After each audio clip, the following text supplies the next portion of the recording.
ఇంకోటి మనం చూస్తూ ఉంటాం సినిమాల్లో టీవీల్లో సీరియల్ కిల్లర్లను చూస్తుంటాం. అట్లాగే ఈ కాంగ్రెస్ ప్రభుత్వం ఎట్లా ఉందంటే సీరియల్ స్నాచర్ వీళ్ళు. ఇది మొదటిది కాదు, ప్రభుత్వ భూమి వీళ్ళు లాక్కునే ప్రయత్నం చేస్తున్నది.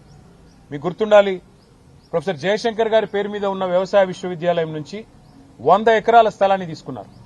అక్కడ విద్యార్థులు మొత్తం పోరాటం చేసినా, ఆందోళన చేసినా, వారి ఉద్యమాన్ని అణిచివేసి 100 ఎకరాలు తీసుకుని అక్కడ హైకోర్టు కడతామని చెప్పి వారు ప్రభుత్వం వారు ఆనాడు కూడా స్వాధీనం చేసుకున్నారు. రాష్ట్రంలో ఎక్కడా భూమి లేదన్నట్టు విశ్వవిద్యాలయం మీద పడి ఆ ల్యాండ్ గుంజుకున్నారు. ఆ తర్వాత హైదరాబాద్ సెంట్రల్ యూనివర్సిటీలో కూడా ఇదే రకమైన రియల్ ఎస్టేట్ దందా, ఇదే రకమైన రియల్ ఎస్టేట్ వ్యాపారం అక్కడ కూడా చేసే ప్రయత్నం చేసి 400 ఎకరాలు అక్కడ మరి యూనివర్సిటీ భూమిని కూడా తీసుకునే ప్రయత్నం చేస్తే చివరికి సుప్రీంకోర్టు చీఫ్ జస్టిస్ ఆయన స్వయంగా బీఆర్ గవాయి గారు, ఆయన గ్రీన్ బెంచ్ కూడా ఆయనే చూస్తారు కాబట్టి సువమోటోగా ఆయన తీసుకొని ఆదేశాలు ఇచ్చేదాకా వీళ్ళు ఇక్కడ రాష్ట్ర ప్రభుత్వం పట్టించుకోలేదు, కేంద్ర ప్రభుత్వం కూడా పట్టించుకోలేదు. సెంట్రల్ యూనివర్సిటీ భూమి అయినప్పటికీ కేంద్రము స్పందించలేదు.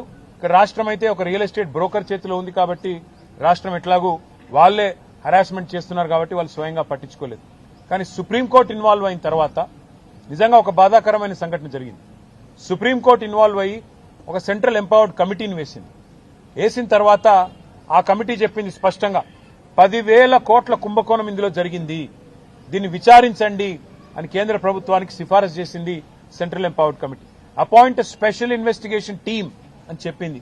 కానీ ఎందుకో మరి బడే బాయ్ చోటే బాయ్ రిలేషన్ కావచ్చు, ఇంకోటి కావచ్చు, ఇంతవరకు కేంద్ర ప్రభుత్వం ఎలాంటి చర్య కూడా తీసుకోలేదు, ఎలాంటి ఇన్వెస్టిగేషన్ కూడా ప్రారంభించలేదు. 10,000 కోట్ల కుంభకోణం కాంగ్రెస్ గవర్నమెంట్ చేస్తే ఇవాళ బీజేపీ గవర్నమెంట్ దానికి వత్తాసు పలుకుతా ఉంది. ఇది ఎందుకు చెప్తున్నా నేనంటే, ఒకవేళ హైదరాబాద్ సెంట్రల్ యూనివర్సిటీలో గనక కేంద్ర ప్రభుత్వం గట్టిగా యాక్ట్ చేసి ఉంటే రాష్ట్ర ప్రభుత్వం ఈరోజు ఈ దాష్టీకానికి ఒడిగట్టే పరిస్థితి ఉండేది కాదు.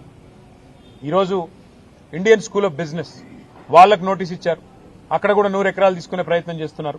ఇక్కడ మౌలానా అబుల్ కలాం ఆజాద్ యూనివర్సిటీకి నోటీస్ ఇచ్చి ఇక్కడ 50 ఎకరాలు లాక్కునే ప్రయత్నం చేస్తున్నారు. ఇది ఒక రియల్ ఎస్టేట్ బ్రోకర్ వ్యవహారం మాదిరిగా ఈ ప్రభుత్వం పనితీరున్నది తప్ప విద్యా సంస్థల్ని, విశ్వవిద్యాలయాల్ని ముందుకు తీసుకుపోవాలన్న సోయి గాని ఇంగితం గానీ లేదు.